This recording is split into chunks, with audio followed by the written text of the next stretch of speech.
Zdravlogísku, tady je update. Dneska 21.5. čtvrtek.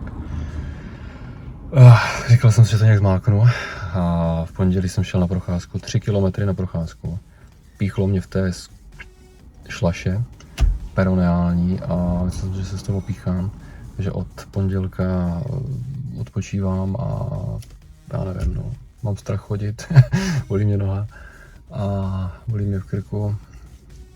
Číkám, asi na mě něco leze a mám všeho plný zuby, kurva, takže asi tak. Pátek 22. Noc jsem vůbec nespal, mám rýmu jak debil.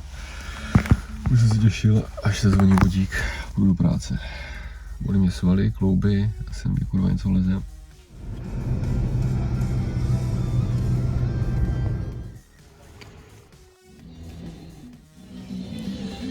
8 hodin ráno, jsem musel se dostat snídaňu, spal jsem trochu líp. Nevím, uvidíme. Plán je takový, že půjdu prostě kilometr, když to půjde, tak půjdu další kilometr, když to nepůjde, se utečím, půjdu do prdele.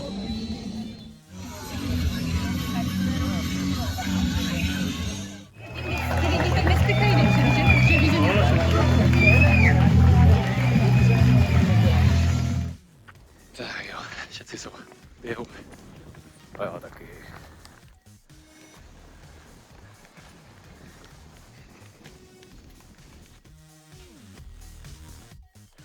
Strec palec, už mám za sebou 5 km, už mám 50, v pohodě. Ty zatím ta šlacha nepíchla ani jednou, hodně pomáhám si hulkama do kopce. Z kopce poklusám, když to jde, když to nejde, jak to nejde. Takže můj cíl je takový, že řeknu si ještě kilometr, když to půjde, zkusím ještě kilometr, když to nepůjde, nepůjde. Zatím to jde, nemůžu teda dýchat, ještě mám tu rýmajznu, ale třeba to dopadne, nějak bude. Já se zase ozvu ztratí, zarec. A jí palec. Už to jsem chvíli nic nenatáčel. Už jsem za otočkou na 15 kilometrech, nějakých 2 hodiny 16. Zatím jsem sežral 4 gely, trošku už se bouří břicho. Ale no, ještě drží, takže zatím.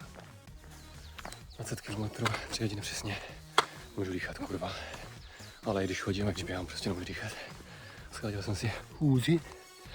No pokračujeme dál, no, vidíme. Budeme vidět na 30.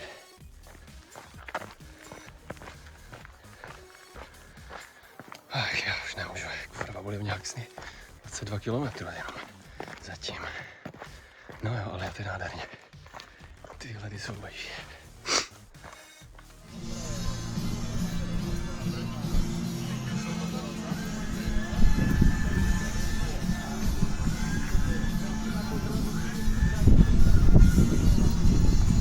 Wow, 6 km, 5 hodin 24 minut.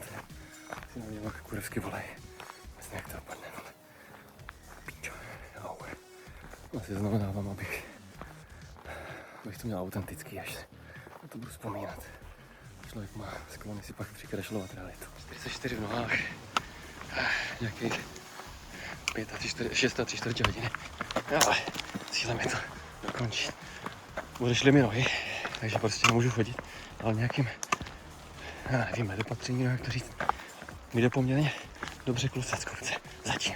Takže se vezu na té vlně, když ty nohy ještě poslouchají a budeme vidět. Člověk to viděl můj ksicht, že po 44 km pořád vypadám jako půlsatý kokot. Chce to nadlet, do krize každý spadne, ale ne, to ne já. Ta krize spadla na mě. Kurva.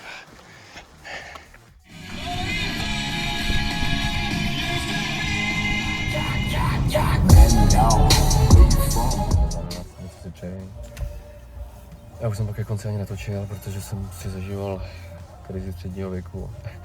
Trošku mi bolely nohy a prostě už jsem si přál, že to dodělám. Uchodil jsem s hůlkama jak s francouzskýma holema, abych na tu bolavou nohu nedošlapoval. Ale ku podivu držela prostě, začala bolet až teďka v autě, takže dobrý a tak no.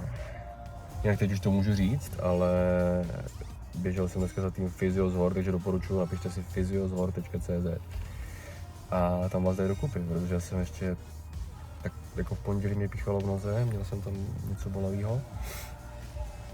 Jsem cejku, víceméně. Takže tak. No a ještě teda bych řekl vlastně, proč to pro mě tak jako znamená hodně to vůbec dneska dokončit, protože Já jsem 2 roky zpátky byl prostě totální srágora. Nevím, měl jsem nějakou únavu, říkám tomu únavový syndrom, ale já nevím, co to bylo. Prostě někdy pro mě bylo těžké jenom vstát z postele a prostě tak jsem se na tohle tak upnul, že jsem si říkal prostě hej, dokážu to. A hrozně mě pak ničilo psychicky, když teďka posledních pár dní prostě stálo za hovno a šlacha bolela. Teď jsem měl 2 dny teplotu, horečku, já nevím, co to bylo, prostě jsem ležel jak mrtvola. Takže prostě to bylo náročné, no. Ale přesto všechno jsem měl nějakou touhu to udělat. A je mi úplně jedno, že to bylo za 8 hodin 28, co si, jo, prostě. Jsem za to rád, protože prostě jsem to dokázal, no. Sám sobě jsem to dokázal, a to je pro mě nejdůležitější.